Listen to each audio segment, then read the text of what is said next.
আমরা বলি fertility enhance surgery, অর্থাৎ যাতে প্রেগন্যান্সি তাড়াতাড়ি আসে সেই ধরনের অপারেশন ল্যাপারোস্কোপিক মাধ্যমে করা সম্ভব। অনেক রকমের ক্যান্সার অপারেশন ল্যাপারোস্কোপিক মাধ্যমে অনেক ইজিলি করা সম্ভব, যেটার ক্ষেত্রে পেশেন্টের যে কোনো রোগীর কমফোর্ট লেভেলটা অনেক বেশি থাকে।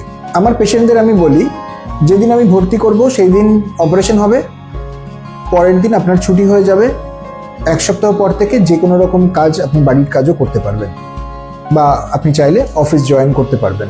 ল্যাপারোস্কোপিক সার্জারি আসার পর থেকে এই জিনিসগুলো পসিবল হয়েছে, যেটা আগে হয়তো সুস্থ হতে 1-2 মাস সময় লেগে যেত।